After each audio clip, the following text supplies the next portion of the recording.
Hi there, welcome to Downen Scaled Replicas. There's a new series of Corvettes to the scale of the Battlestar Galactica, the Galactica, the Pegasus from Mobius, available in the store now, and I want to walk you through the build of the basic Corvette. Now there's a number of variants in the store, a Scout, a Frigate, things like that, but they're all built off of the same basic components. So this is the basic Corvette right here, and all of the kits will come with the model itself as well as a display stand and a metal rod on which to display the ship, and you can see that there's a mounting point in the bottom of the ship there. All of the parts, or all the kits rather, consist of the same basic parts. There's going to be a fuselage, a forward part for the head, an aft main engine section, the two nozzles to go on the engines, and then there's going to be some kind of a main body, a module, which gets swapped out depending on what variant of Corvette that you happen to be building. And like I said, all of the kits do come with an unpainted resin display base as well as that metal rod for the center hole there. So let's clear a few of these off the table here, and I'm just going to walk you through the basic build. And actually, these were designed to be quite simple, so this won't take too much time. I'm going to build the basic Corvette in this example here, and let's start out with a fuselage. This is going to be a piece that you're going to find in all of the kits here. It's got that mounting hole in the bottom there, pylons on the back where the engines go, and then on the front is the shuttle bay area. All the kits are going to come with a main engine section. It's got the two nacelles on either side. The back end of the nacelles are hollow there. And then flip it over on the back side. There's a location into which those fuselage pylons are going to sit. These need to be a little bit cleaned up. Let me walk you through that in just a moment here. So these are all 3D printed parts, and there are a lot of supports that come with those parts. Now these will have a rough trim for you, but you're still going to find a few stubs on there from the printed parts.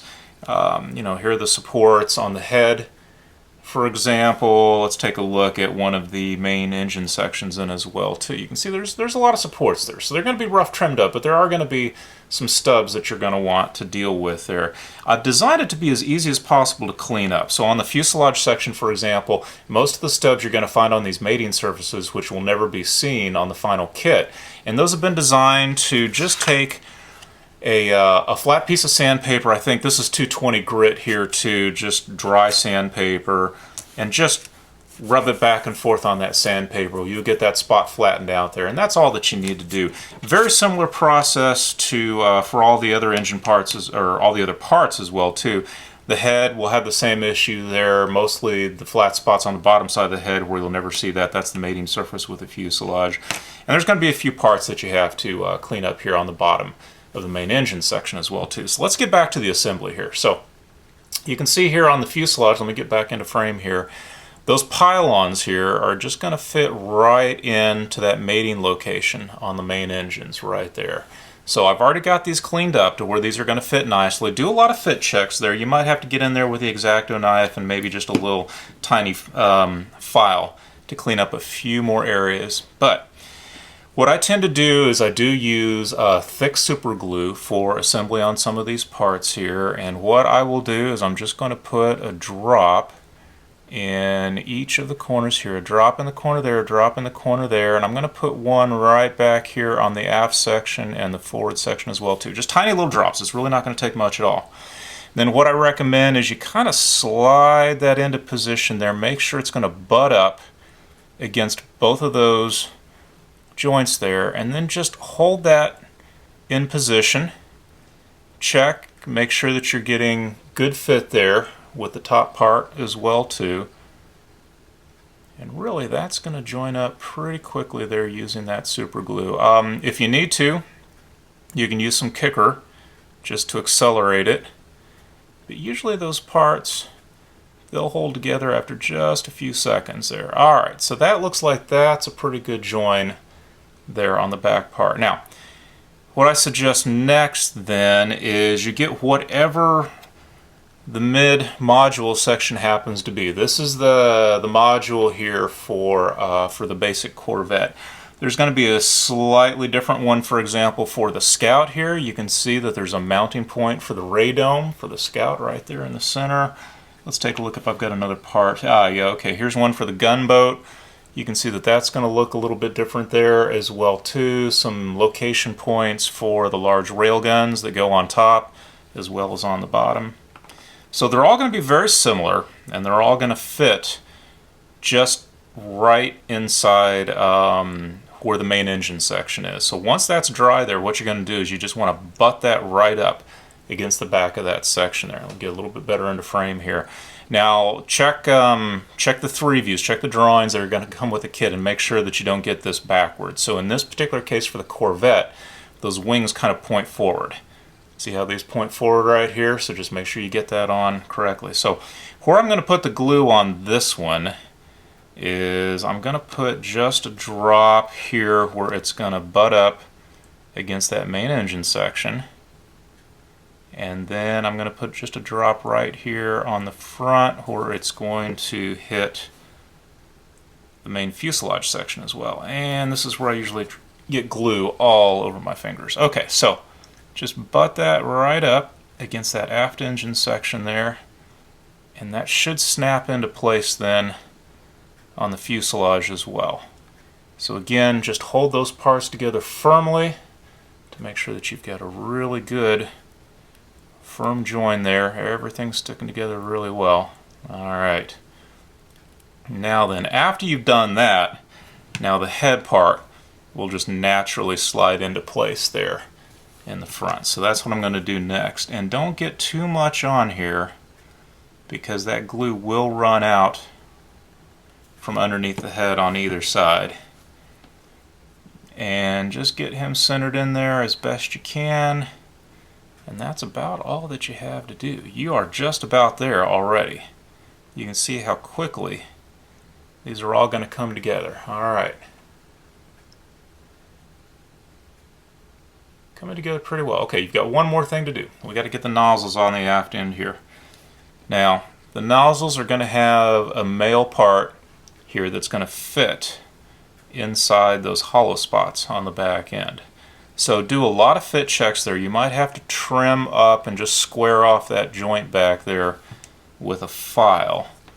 But otherwise, just put just a small spot of glue again back here. These guys are going to fit in there pretty well without really too much to keep them in line. The big deal is just going to be make sure that that glue's not squirting out. Less is more in this case. And get this guy on back here.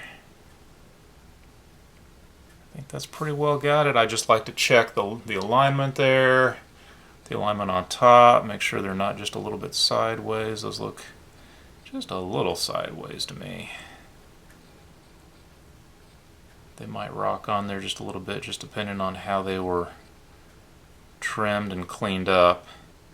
But that's not too bad. That looks fairly straight. Fairly straight. Alright, now for the most part, that is it. Now there's two more little spots right up here in front.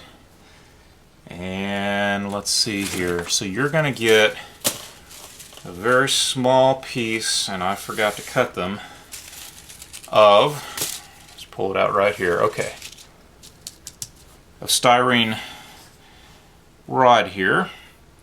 It's a 3/4 of a millimeter in diameter, and I'm looking for my X-Acto knife. Alright, and what I actually trim off is I trim off 1/4 of an inch, and what you're going to want to do is cut that in half, because what you actually want is two pieces that are each 1/8 in length. And there's one, and did I already manage to lose the other piece? Okay, I cut two pieces and I think I already managed to lose it. Hey, when I give these to you, they're actually going to be on a cardboard, on a card. They're going to be taped onto a card. And hopefully that'll help you keep track of them a little bit better.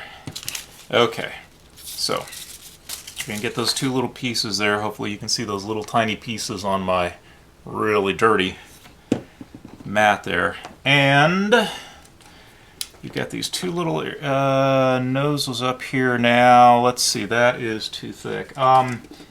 if you have not if I have not already, I think that I'll go through and I'll just clean up the holes that are in there are large enough. Let me get a little closer just so you can see what I'm doing. The holes in there are large enough already, but they might just have a little bit of residual resin in there, which helps if you can just twist a tiny little bit in there, clean those up a bit. So I will endeavor to do that on each one of the kits before I ship them. But if I forget, either just run a tiny little drill bit in there, or even if you just want to put maybe a needle, the nose of a needle in there or something like that, just to get those guys cleaned up a little bit. And then what I do to get them in there is I'll move my glue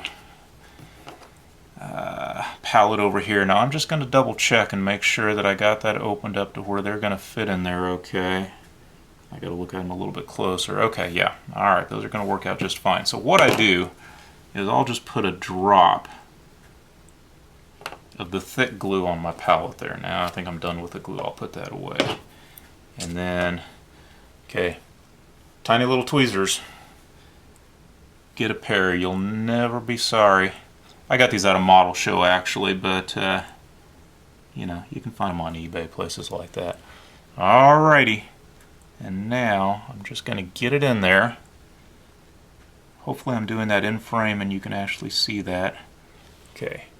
See that? I'm going to pull back a little bit. Okay. Got one of those guys in there with just a little tiny drop of glue on the end. Just a teeny tiny. I got to get in here, close my eyes. Okay. And I'm going to do this again here in frame and just a tiny drop of glue on the end.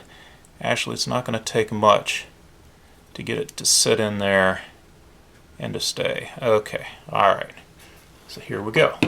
Now you can see, just because I may have trimmed those a little unevenly, they're not exactly even. I'm going to give that glue just a moment here to set up. I'll move that off to the side here. Clean up my workspace a little bit here. Alright. So those probably have set up a bit. Now, what I've got is I just have some inexpensive files I got here from the dollar store or the discount store. They're nail files is what they are. Usually they come in two different grades. These are the finer grades here. There's a slightly different grade on either side. And what I'll do is I'll just use the fine grade. And I think, to me, this looks a little uneven. So what I'm going to do is I'm just going to work a little bit there on it to where they're looking a little bit more even.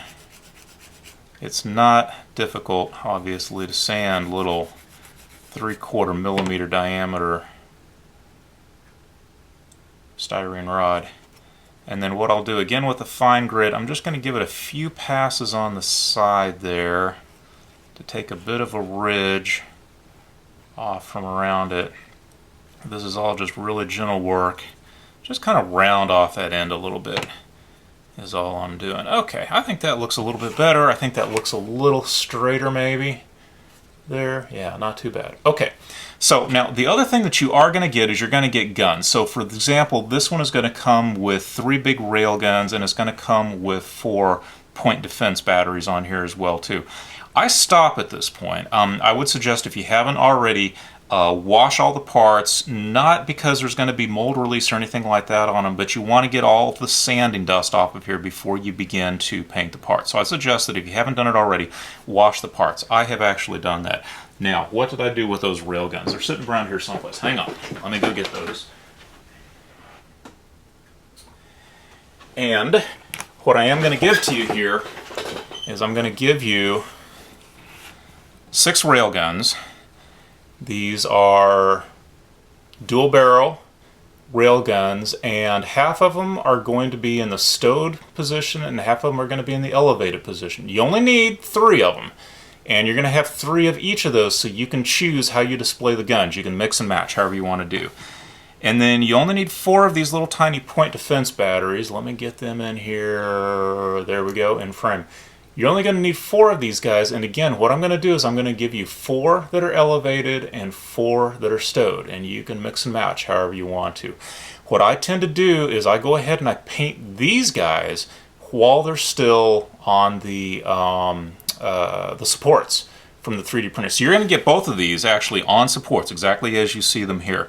What I tend to do is I will either paint them on the supports, or else in some cases on these guns I'll clip them off and then I will glue them onto some toothpicks. So let me show you that real quick. Let me yank out, where'd all my toothpicks go? Okay, so I just have some toothpicks here where I have clipped off the end of the toothpick here and I've just squared it off, is all that I've done. Probably no way I'm going to get that in focus here necessarily.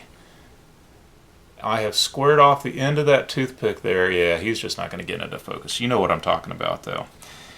And then I'm going to use some clippers here. Get some styrene clippers if you don't have, or sprue cutters rather, if you don't have them already. I'm going to leave those on the supports there.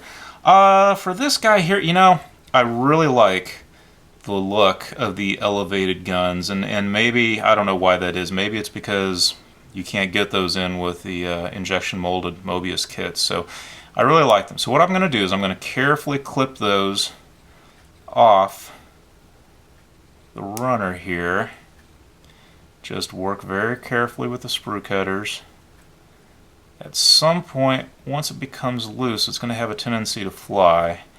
So I don't put too much pressure on it, but I kind of will hold it in position. And it looks like he's going to stay there. Yep, and there he goes. But I found him. He's still here. Alright, see what I mean? They tend to fly. You also get extras for the carpet monster. That's another reason for including the extras.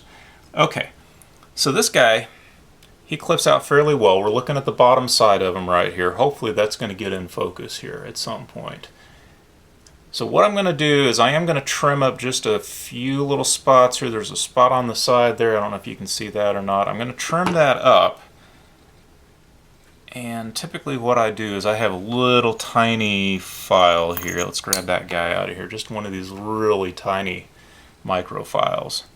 And I'm just going to give that a couple of passes. It's not going to take much at all. Let me see if that got, yeah, I think that pretty much got it. I think that's the only thing I'm going to trim on him. It is, okay. So now for him, and for everybody else that's going to go on there, I'm going to go back here to my glue palette.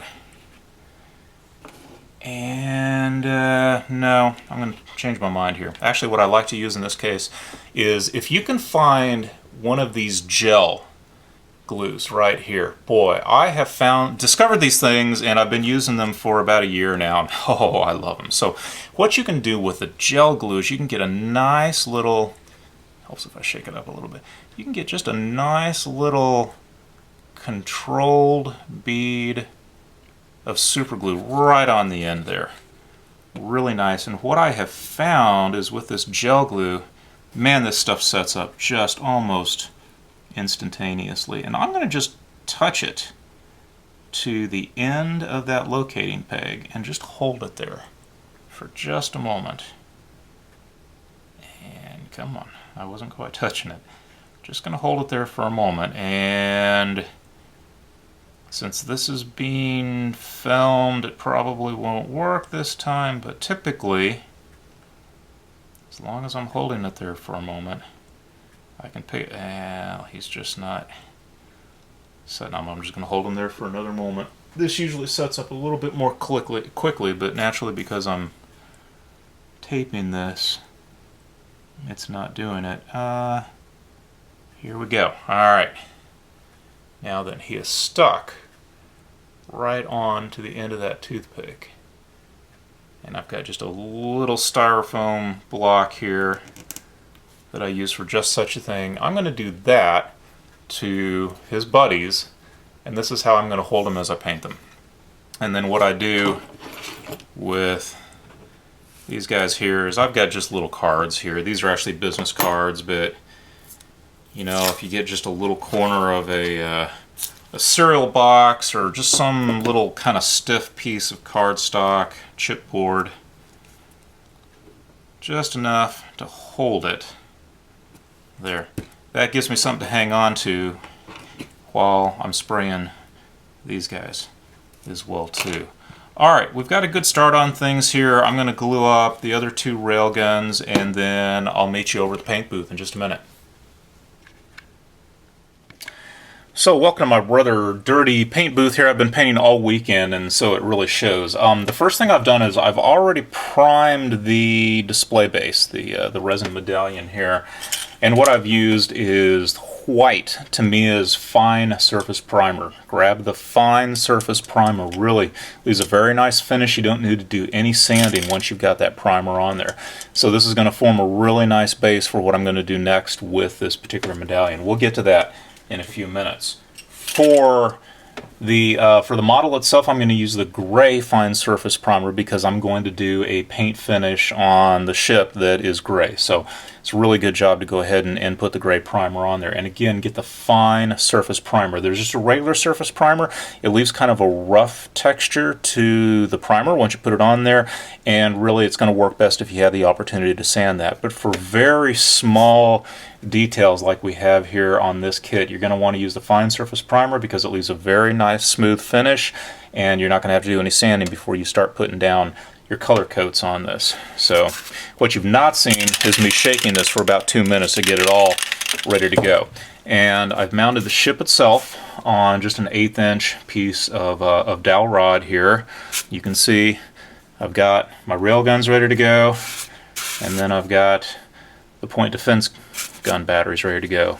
Everything is just stuck into some scrap styrofoam I have. Never throw anything away. Works like a charm. Did you see what I've got the display base on here? It's just an old pill bottle is what it is that I've got it on there. I got stuck on there, and always use some plastic gloves then to protect your hands. Keep from getting spray paint all over your hands. Alright, so it's going to get noisy here. When I turn the fan on, we're going to go ahead and get going with a coat of primer on these guys.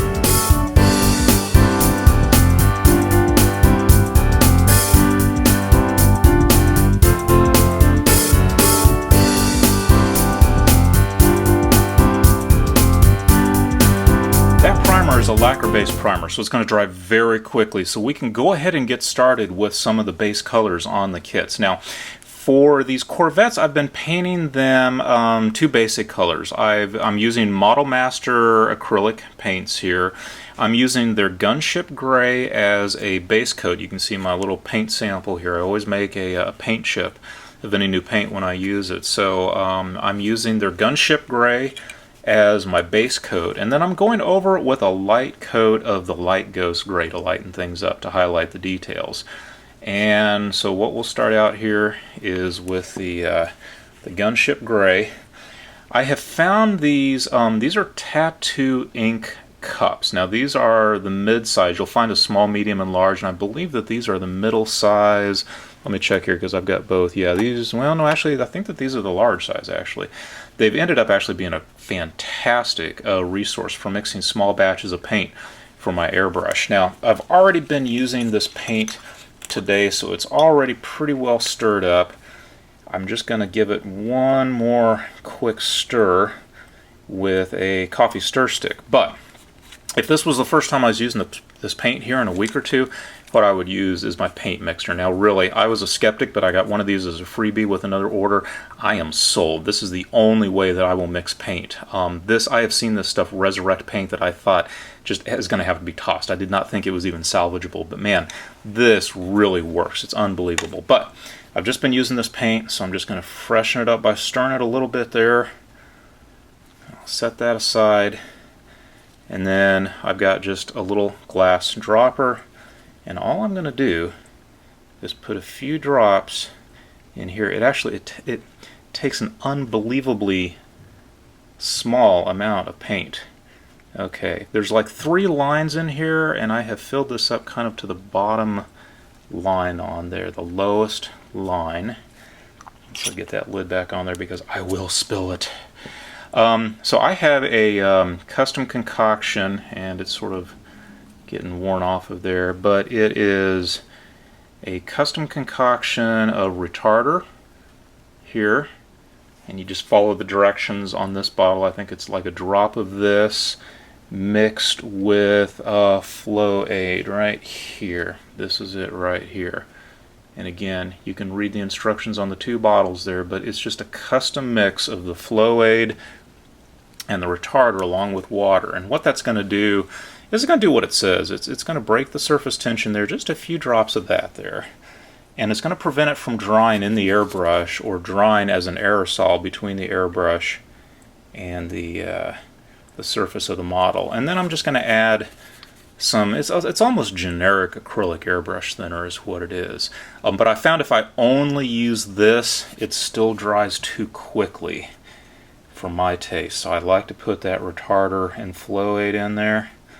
And actually, I will typically just use Windex instead of that Ultimate airbrush thinner.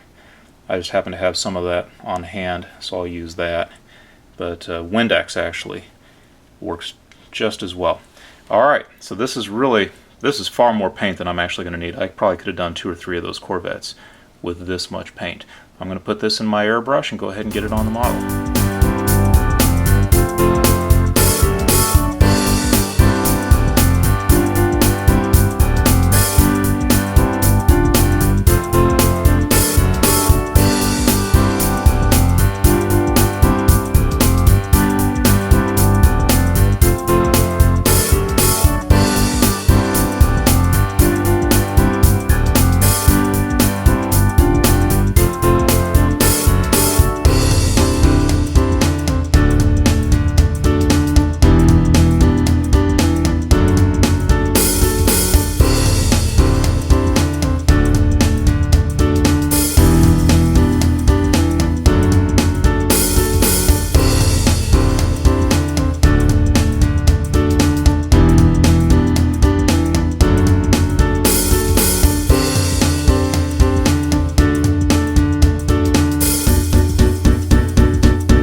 Little guy's really come together really well in just a few hours. I've got some paint on there. It's a little rough in some spots. You can see I've got a little bit of bleed over here and there, but you know what? I actually went through and I took the opportunity to cover that up by hand painting some areas there, like this this little part of the engine back here, which I haven't done previously with some of these, and I kind of like the way that it ends up looking. I also ended up putting a decal on the front there because this is going to be part of a hunter-killer squadron along with a scout and a missile frigate. So being a Corvette here, this guy needs some guns, and the first thing that I'm going to do is I'm going to turn him over and I'm going to put what I've designed into here as point defense guns. And these are little teeny tiny guys here.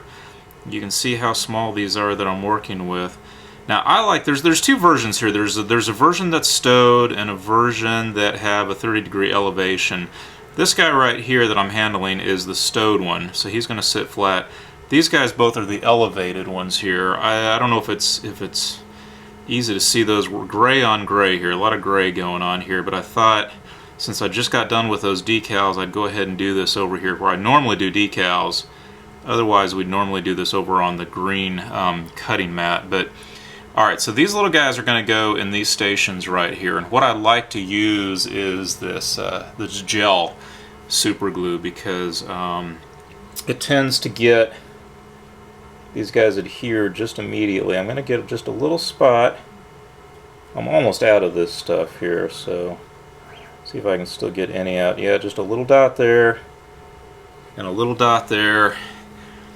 And then very carefully get these guys on here. I'm going to rotate you a little bit, get you turned around the other way. A little hard to manipulate here on this mat, but I'm going to get you in here just to where you're deflected and pointing forward and outboard just a little bit here, just about like that. And then on the back one, I'm going to go ahead and put one of the stowed turrets on there. Okay, about like that. Now those are going to stick down pretty quick with that gel glue. And that's about how I want them. Okay. Alright, you can see this this decal on the landing bay there is still a little wet. I just put it on there. That's like a runway decal for the landing bay. The landing bays are inverted, so you would actually come in, that's the floor of the landing bay, even though it's inverted, and that would typically be what you would think of as the roof of the ship. Let me put just 2 more dots on here. Yeah, really getting to the bottom of this here, and I don't know why I've got all my guns turned around so they are exactly the opposite direction to what I need them to be convenient. Yeah, it's much easier to do this when I'm working on the green mat. It's easier to manipulate them. Alright, get them right on there. I really do like these tweezers. I bought these at a hobby show, I think, and they've got nice sharp tips. You can really get a good grip on very small pieces here. And for something like this, that's really what you've got to have. Okay, now how's that looking? Yeah, I like that. So now if you look at that, see if I can get this to where we can see it head on. I kind of like the look. It's not wanting to focus in quite right there, but I like the look of having them deployed and angled down there a little bit. Now I do sell these guns on my website, these point defense weapons here that I just put on. And I'll tell you, the stowed ones outsell those elevated ones like 4 to 1. So I'm the only one, I guess, that really likes those elevated ones, but they kind of look like there's something going on, like we're in action here. Alright, another drop there and there. It's Corvette. We need a lot of weapons on here. Now these are the larger rail guns, and again these come stowed as well as elevated. This is an elevated example that I'm putting on here right now, and I'm going to try to get him to where he is front and back as much as possible, not really turned, but those barrels are elevated there. Okay. Now, he's looking pretty good. Now, right here on front, I'm going to go ahead and just put these guys to where they're facing straight forward, and these are the stowed examples. So exact same kind of railgun, just barrels are at 0 degree elevation. He's a little tough to get just exactly where I want him to be. He's sliding around on that gel. I think that's pretty good. Let me put his friend on the other side. Got those little pads, those little mounts that are designed into the ship, so you can see where to put them, but need to move them around. Okay, I think that looks pretty straight. Are those facing straight forward? I think they're pretty much facing straight forward. Let's take a look at him head on again and see how he looks, and let's look at him from the top. I think that's pretty good all in all. Let's see if we can get you back in focus. Yeah, okay. So I think all of those are going to look okay. So on either side, those are the twin barrels stowed, and the guy on top, he is the twin barrel elevated. And then those are the point defense weapons down there on the bottom. Stowed in back, elevated in front. And this guy is the Corvette, and like I said, I've built him to go into a special hunter-killer squadron, and he's going to have this medallion here. In fact, let me back up just a little bit here so that you can get all of this in frame.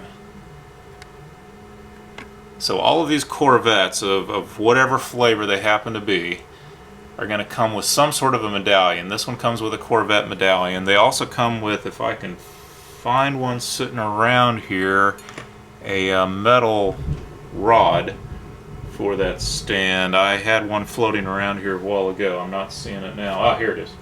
Here it is. Okay.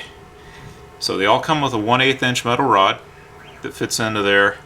and then they've got that mounting point on the bottom. Now I've got to go back, I've got to dull coat this whole guy here. So he's not done yet, but I'll just show you. I mean, that's how he's gonna go in there. He'll go into that stand there. Okay, a little wobbly there. Put a little bit of piece of tape on that just to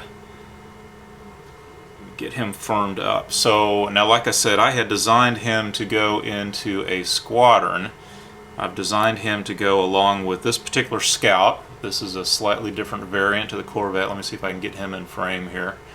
Move around. So this is a scout. I still need to dull coat him as well too. You can see there's a radome on top, and I need to put the point defense weapons on the bottom of him as well. There's that landing bay, that inverted landing bay on there. And I put a little decal on the front of him as well as on the radome here. So this is going to be the Huntress squadron to go along with that scout, and to go along with the Corvette. So the scout and the Corvette and what they're actually hunting. Now that scout will come with a scout. They'll say Colonial Fleet Scout as opposed to Corvette. That's still a little sticky on the bottom there. And then this one's still incomplete here, but this is a missile frigate then. And under the wings, these are where the missiles are going to be mounted. And he'll mount 18 missiles. I believe it's 18 if I recall. I think it's 9 on each side there. So he'll mount those missiles on there. And so this is the Hunter-Killer Squadron, a missile frigate, a scout to create some electronic stealthiness for the squadron so they can sneak up on the enemy, and then a Corvette as defense there as well too. I'm working on another squadron that is going to have a scout, have a little bit different radome on there. Pirates, I made up these decals myself there, but you know what, you get into some 72nd scale or 1/144 scale like F-14s and F-18s, and they've got some really nice tail art that would go well on these radomes as well too. So everything needs to be dull coated here, but every one of these guys comes with their own special medallion. This is the unpainted version, which one would actually receive. A little hard to see, but that says Hunter Killer. That's for the missile frigate, but they all come unpainted. You paint them yourselves. And that's what that guy looks like. So I just want to show you how quickly that guy comes together there, but yet he's got some, I believe at least, some nice detail on him there. No decals with these guys, at least at the moment. I've been making these up myself here, but again, you can contact me at my website, downscaledreplicas.com, and if you've got a custom order, we can work out some custom orders there as well too. But check out the other Corvette versions I have. There are some gunboats and some other things out there as well too. So check them out, see if there's something interesting there. And meanwhile, you know, check us out, downscaledreplicas.com, and happy modeling. Thank you so much for visiting. Bye.